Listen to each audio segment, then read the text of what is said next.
फॅशनेचे fashionable goggle घेतले, सगळ्या गोष्टी घेतल्या, स्वतःचं घर भरलं, पण आमचा एसटी कामगार मात्र भिकेला लावायचं काम त्यांनी केलं।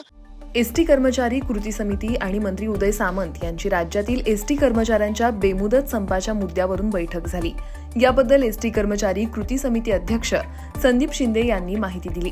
ते म्हणाले, उदय सामंत म्हणाले की मी उद्या मुख्यमंत्री एकनाथ शिंदे यांच्यासोबत बोलतो, मात्र आता आंदोलन मागे घ्या। मात्र गेल्या वेळची परिस्थिती त्यांना सांगितली, त्यामुळे आम्ही आज आंदोलन मागे घेणार नाही, असं संदीप शिंदे यांनी सांगितलं।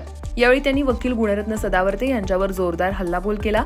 गुणरत्न सदावर्ते यांनी एसटी कर्मचाऱ्यांची दिशाभूल केली का, असा सवाल माध्यम प्रतिनिधींनी केला असता संदीप शिंदे म्हणाले, दिशाभूल काय, एसटी कामगार चळवळीला लागलेला काळा डाग म्हणजे वकील गुणरत्न सदावर्ते आहे। फक्त मोठ्यानं ओरडायचं, एसटी कर्मचाऱ्यांचं काय वाटोळं करायचं राहिलंय।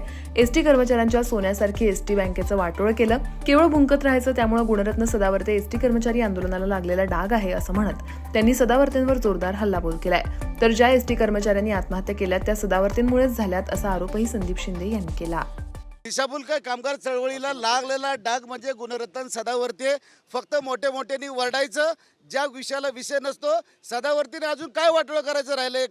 कामगारांची सोन्यासारखी बँक आहे, त्या बँकेचं वाटोळं केलं, केवळ भुंकत राहायचं, केवळ ओरडत राहायचं। सकाळी सुद्धा ज्या मुद्द्यावरती तुम्ही सगळ्यांनी बाईट घेतले, सदावर्तींच्या बरोबर फेस टू फेस होणारच आहे, परंतु सदावर्ती हा कामगार चळवळीला डाग आहे। मी अगदी गांभीर्यपूर्वक सांगतोय तुम्हाला, सदावर्तीसारखी माणसं जर कामगार चळवळीत आली तर कामगार चळवळ मोडीत निघाल्याशिवाय राहणार नाही।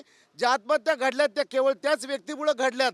स्वतः मात्र मोठे मोठे फॅशनेबल गॉगल घेतले, सगळ्या गोष्टी घेतल्या, स्वतःचं घर भरलं, पण आमचा एसटी कामगार मात्र भिकेला लावायचं काम त्यांनी केलं। सोन्यासारखी बँक आमची खड्ड्यात घालायचं काम केलं, हे मात्र हे खरं आहे।